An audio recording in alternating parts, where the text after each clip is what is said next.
మహాన్యూస్కి నోటీసులు. అవును, తప్పు కేటీఆర్ దా? అవును, మహాన్యూస్ దా?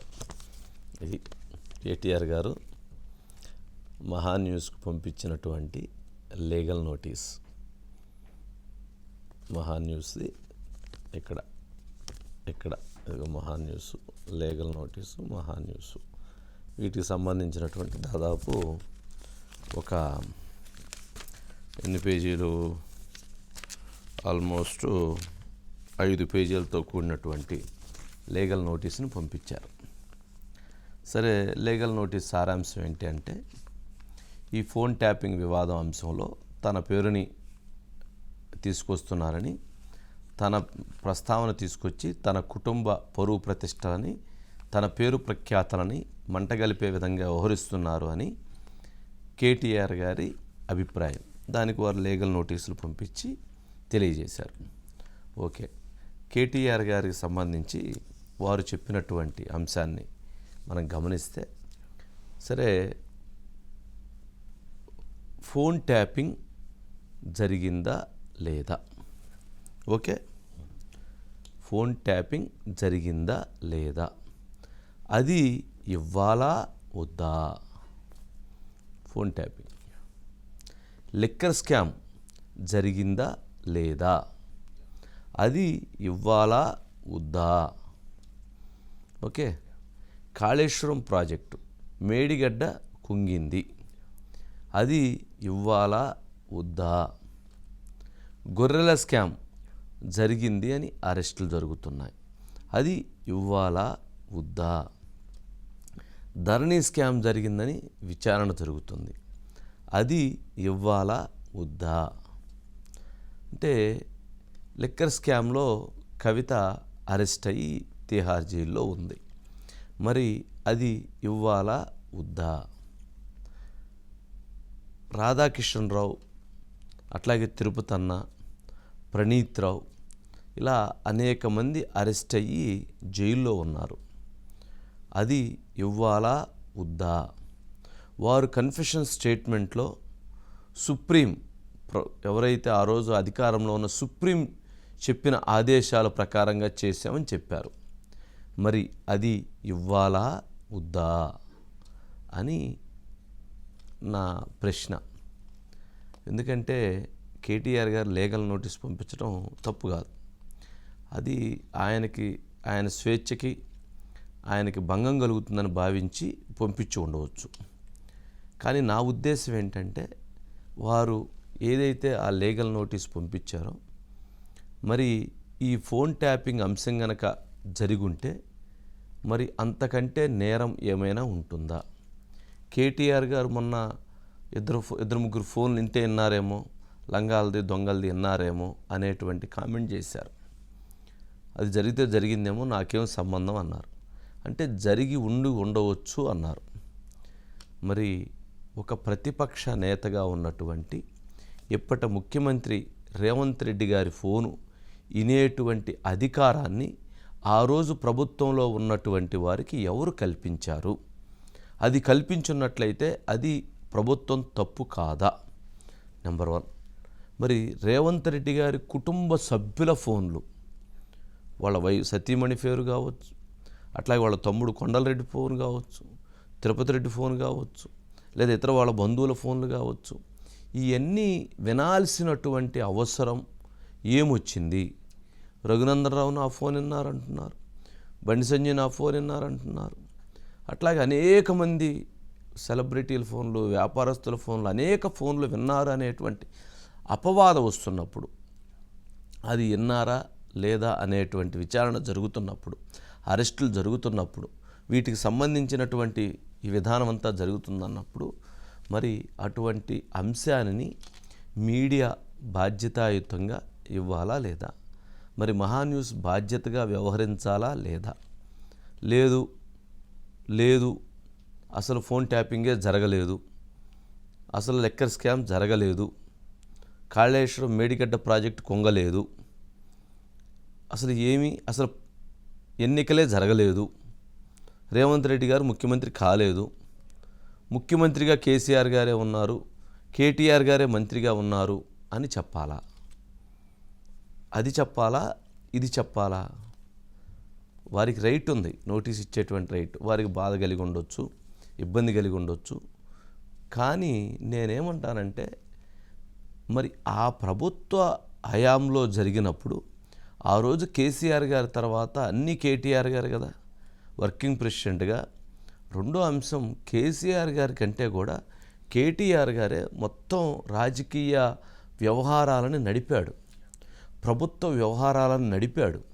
అవునన్నా కాదన్నా ఇది తెర ముందు జరిగినా తెర వెనక జరిగినా మొత్తం ఫోకస్డ్గా కేటీఆరే నడిపించింది. మరి ఇంత పెద్ద ఎలిగేషన్, ఇంత పెద్ద వివాదం చోటు చేసుకున్నప్పుడు ఈ అంశం పైన సమగ్ర విచారణ కోరాల్సినటువంటి, సమగ్ర సమాచారాన్ని చెప్పాల్సినటువంటి బాధ్యత మహాన్యూస్కి ఉందా లేదా? మరి ప్రజలు ఏమి కోరుకుంటారు? సమాచారం ఇలాంటి అంశాల మీద ఇవ్వాలి అని కోరుకుంటారు, ఇవ్వకూడదు అని కోరుకోరు కదా, ఇవ్వవద్దు అని కోరుకోరు కదా. మరి ప్రజలు కోరుకునేటువంటి సమాచారాన్ని, ప్రజలకి తెలియజేయాల్సినటువంటి సమాచారాన్ని మరి మహాన్యూస్ అందించాల్సినటువంటి బాధ్యత ఉంది కదా కేటీఆర్ గారు. మరి ఇవ్వవద్దు అని అంటే అలా లీగల్ నోటీస్ పంపిస్తే ఇవ్వకుండా ఏంటి అనే దాని మీద అప్పుడు చర్చిద్దాం. కానీ ఇక్కడ జరుగుతున్నటువంటి దాంట్లో వారు ప్రభుత్వంలో ఉన్నప్పుడు ఇంత పెద్ద వివాదం జరిగింది అనేటువంటి ఆరోపణలు వస్తూ ఉంటే దాన్ని ఎలా వదిలిపెట్టగలుగుతాం? దాన్ని ఎలా తప్పించగలుగుతాం? ఎలా దాన్ని డైవర్ట్ చేయగలుగుతాం? ప్రజాభిప్రాయాన్నే మహాన్యూస్ వ్యక్తం చేస్తుంది, మహాన్యూస్ అభిప్రాయమే ప్రజాభిప్రాయంగా ఉంటుంది. ఇది మనం మొదటి నుంచి వెళుతున్నటువంటి పద్ధతి. మరి కేటీఆర్ గారికి అంటే ఎందుకు కోపం వచ్చిందో నాకు తెలియదు, ఎందుకు బాధపడటంలో తప్పు లేదు. ఎందుకు బాధపడాలి అని అంటే, ప్రజలు అధికారాన్ని కల్పిస్తే, అధికారాన్ని ఇస్తే ప్రజల స్వేచ్ఛని, ప్రతిపక్షాల స్వేచ్ఛని, లేదా ప్రతిపక్షాలకు సంబంధించినటువంటి వారి కార్యకలాపాలకి ఒక స్వేచ్ఛకు భంగం కలిగే విధంగా వారి భావ ప్రకటన స్వేచ్ఛకు కావచ్చు, లేదా రాజ్యాంగానికి విరుద్ధమైనటువంటి అంశాలని వారు వ్యవహరించినప్పుడు మాత్రం ఖచ్చితంగా అది తప్పే అవుతుంది. మరి ఆ తప్పే ఇప్పుడు మరి చేస్తూ తప్పు జరిగిందని చెప్పేటువంటి క్రమంలో లీగల్ నోటీసులు పంపించి ఎటువంటి మెసేజ్ ఇవ్వాలని అనుకుంటున్నారో నాకైతే అర్థం కాలేదు.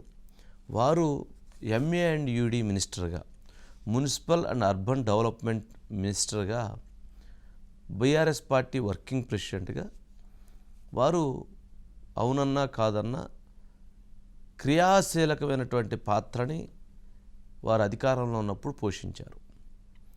దాదాపుగా సరే వారి డిపార్ట్మెంట్ పరంగా, ఐటీ పరంగా కావచ్చు, MA&UD పరంగా కావచ్చు, హైదరాబాద్ డెవలప్మెంట్లో, హైదరాబాద్ గ్రోత్లో వారి భాగస్వామ్యం, వారి ప్రోత్సాహం, వారి కష్టం ఖచ్చితంగా ఉంది. మరి అది చెప్పినప్పుడు, వారి కష్టం ఉంది అని చెప్పినప్పుడు, మరి ఈ విషయంలో వారి మీద అనుమానాలు వస్తున్నాయి, వారి మీద ఈ గత ప్రభుత్వాలు ఇటువంటి తప్పులు జరిగినాయి చెప్తే మరి ఎందుకు బాధ? చెప్పాలా వద్దా? చెప్పాల్సిన బాధ్యత మీడియాకు ఉందా లేదా?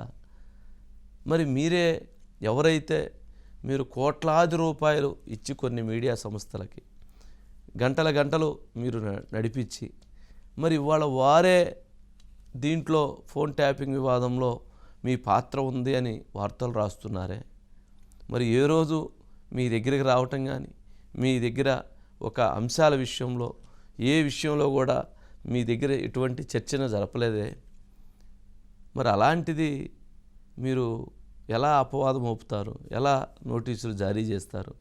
ముందు మీరు ఎవరైతే మీ చుట్టూతా తిరిగి మిమ్మల్ని ఈరోజు బదనాం చేస్తూ ఉన్నారో ముందు వారికి లీగల్ నోటీసులు పంపిస్తే సంతోషం. సరే, మనం కేటీఆర్ గారు బాధపడినా, కేటీఆర్ గారు ఇబ్బంది పడినా, కేటీఆర్ గారి మనసుకు కష్టం జరిగినా, ఏదైనా సరే, ఏ వార్త అయితే ఉందో, ఎక్కడైతే ఆ ఇన్వెస్టిగేషన్కి సంబంధించిన సమాచారం ఉందో దానిని ఖచ్చితంగా ప్రజలకి వెల్లడిస్తాం. ఇందులో ఎటువంటి ఒత్తిళ్ళకి తలగ్గేది లేదు, ఎటువంటి ఈ అంశంలో రాజీ పడేది లేదు. ఏదైతే జరిగిందో దాన్ని తెలియజేస్తాం. ఆ తెలియజేసేటువంటి అంశంలో కొంత అటు అంటే ఇప్పుడు ఒక లైన్ బార్డర్ ఉంటే ఆ లైన్ బార్డర్లో మనం చెప్పేటువంటి సందర్భంలో కొంచెం ఒక సందర్భాల్లో అటు ఇటు అవుతుండొచ్చు.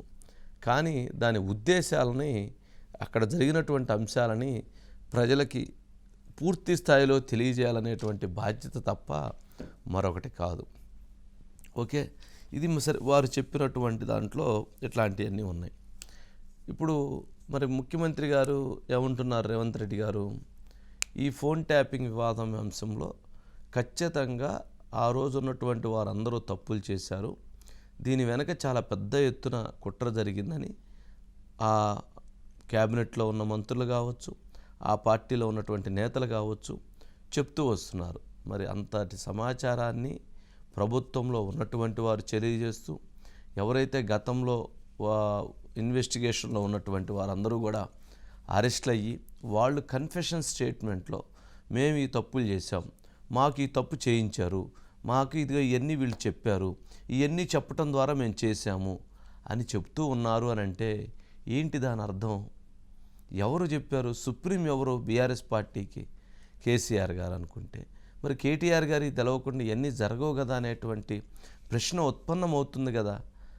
అంటే ఇక్కడ వారి ఆవేదనలో అర్థం ఉంటే వారు ఇంకొక రకంగా చెప్పుండాలి. ఇటువంటి ఫోన్ ట్యాపింగ్లో ఎక్కడైనా నా పాత్ర ఉన్నట్టుగా తేలితే నేను రాజకీయాన్ని పూర్తిగా వదిలిపెట్టేస్తానని చెప్పడంలో తప్పులేదు. సవాల్ చేయొచ్చు, రేవంత్ రెడ్డి గారికి సవాల్కి ఇసిరేయచ్చు, మరి రాజకీయంగా అసలు నేను తప్పుకుంటానని చెప్పొచ్చు, లేదా బీఆర్ఎస్ పార్టీని మూసేస్తామని చెప్పొచ్చు. ఏది దీంతో మాకు సంబంధం లేదు అని అంటే మరి అలాంటి దానికి సిట్టింగ్ జడ్జితో విచారణ చేయమని కోరవచ్చు. మరి ఎందుకు కోరటం లేదు? ఎందుకు సవాల్ విసరటం లేదు? ఎందుకు రాజకీయంగా అటువంటి అంత అపప్రద వస్తుందని బాధపడుతున్నారే, అంత ఇబ్బంది కలుగుతుందని బాధపడుతున్నప్పుడు కేటీఆర్ గారు ఎందుకు ఆ విధానమైనటువంటి అంశాల్లో ముందుకు వెళ్ళలేకపోతున్నారు? ఇది ఎట్లా ఉందంటే చివరికి మేమేమైనా చేస్తాము, మీరు మమ్మల్ని విమర్శిస్తే లేదా మా మీద ఆరోపణ చేస్తే లేదా మా మీద వార్త రాస్తే మేము ఒప్పుకోము అని అంటే అది సమంజసమైనటువంటి అంశం కాదు. అందుకని ఈ విషయంలో సరే, ఈ లీగల్ నోటీస్కి ఖచ్చితంగా సమాధానం చెప్పాల్సినటువంటి బాధ్యత మహాన్యూస్ మీద ఉంటుంది. మహాన్యూస్ ఖచ్చితంగా లీగల్ నోటీస్కి ఆన్సర్ చేస్తుంది. ఇందులో న్యాయపరంగానే ఎదుర్కొందాం. అదేవిధంగా ప్రజల తీర్పు, ప్రజల అభిప్రాయాలకు అనుగుణంగానే ప్రజలకు సమాచారాన్ని అందించేటువంటి అంశంలో ఎటువంటి రాజీ లేకుండా పోరాడటం అనేటువంటిది ఆ విధంగానే ముందుకు వెళదాం అనేది నా అభిప్రాయం. ఒకసారి కేటీఆర్ గారు బయట మొన్న మాట్లాడిన బయట, ఈరోజు మాట్లాడిన బయట ఒకసారి వెయ్యండి. చేస్తే గీస్తే ఒకడో ఇద్దరో లుచ్చగాళ్ళ ఫోన్లు ట్యాప్ చేసి ఉండొచ్చు, నాకేమెరిక కానీ చేస్తే చేసి ఉండొచ్చు, దొంగలు లంగలి, ఎందుకంటే పోలీసుల పనేది. కానీ దానికి ఏదో పెద్ద అంతర్జాతీయ కుంభకోణం ఏందో జరిగిపోయింది, ఏమో అయిపోయింది. ఎందుకు ఇవన్నీ డ్రామాలు? చేస్తే గీస్తే నాకు ఎలాంటి ఇల్లీగల్ వ్యవహారాలతో నాకు సంబంధం లేదు. ఫోన్ ట్యాపింగ్ అని చెప్పి లీకు వీరుడు రేవంత్ రెడ్డి గారు పాపం డైరెక్ట్గా ప్రెస్ కాన్ఫరెన్స్ పెట్టే దమ్ము లేదు, డైరెక్ట్గా ఆధారాలు ప్రజల ముందు పెట్టే దమ్ము లేదు. ఏముందో విషయం ఎవరికి తెలియదు. పోలీస్ రిమాండ్లో ఉన్న వాళ్ళకి కూడా ఫోన్లకు వెళ్ళి మీకు లీకులు వస్తాయి. ఈయన లీకు వీరుడు. మరి లీకు వీరుడు ఏదో కష్టపడి నా క్యారెక్టర్ అసాసినేషన్ చేయాలనే ప్రయత్నంలో చాలా బలంగా ఉన్నాడు. ఎవరో హీరోయిన్లను నేను బెదిరించిన అంటది ఆ మంత్రి. ఆమెకు నెత్తుందా లేదా నాకు తెలియదు. నాకు అంత కర్మ ఏంది, నాకు ఈ దిక్కుమాలిన పనులు చేయాల్సిన పరిస్థితి ఏంది? నాకు ఎలాంటి ఫోన్ ట్యాపింగ్ వ్యవహారంతో నాకు ఎలాంటి సంబంధము లేదు. ఈ అడ్డమైన మాటలు ఎవరైనా మాట్లాడితే, చెత్త మాటలు ఎవరైనా మాట్లాడితే వారు మంత్రి అయినా ముఖ్యమంత్రి అయినా తాట తీస్తాము, లీగల్గానే చూసుకుంటాం. తాట తీస్తామంటే మళ్ళీ మీరు ఇదే యూట్యూబ్లో తమ్మునీళ్ళు పెట్టి తాట తీస్తామన్నాడు, ఈయనకు అహంకారం ఎక్కువ అని చూపెట్టకూరి. అదే వినండి, తొందరపడకండి. తప్పకుండా లీగల్గానే ఎదుర్కొంటాం, న్యాయపరంగానే ఎదుర్కొంటాం. మాకు ఎవరిని బెదిరించాల్సిన అవసరం కానీ ఎవరిని ట్యాపింగ్ చేయాల్సిన అవసరం కానీ లేదు. మాట్లాడుతుండు కేటీఆర్ కొద్ది మంది విన్నామని. ఏం పనే మంది సంసారాలలో ఏలు పెట్టి చూసే పని మీకు? ఎవడన్నా సిగ్గునోడు అట్లా మాట్లాడతాడా? ఇంటే విన్నాం కొంతమంది ఫోన్లు. ఇంటే ఏమవుతుందంట? ఇంటే ఏమవుతుంది? గదే అవుతుంది. చెర్లపల్లి చిప్పకూడి తినాల్సి వస్తుంది. ఇప్పుడు వాళ్ళు చెప్పినట్టు ఉన్న అధికారులు ఈ రోజు ఊచలు లెక్క పెడుతున్నారు. ఇవాళ కేసులలో ఇరుక్కున్న వాళ్ళని అయ్యో పాపం అని కూడా అంటలేరు వాళ్ళు. చేసినాం ఇట్లనే చేస్తాం. ఎవడు మాట్లాడతాడు? ఊర్లలో ఆవారగాడు మాట్లాడతాడు, తాగుబోతాడు మాట్లాడతాం. గట్లనే చేస్తాం, మేము బజార్లో బట్టలు ఇప్పుకొని తిరుగుతాం. అయితే ఏందని ఊర్లలో అన్నారు. సేమ్ కేటీఆర్ కూడా బర్తెగించిన అచ్చో సాంబోతు లాగా మాట్లాడుతుండు.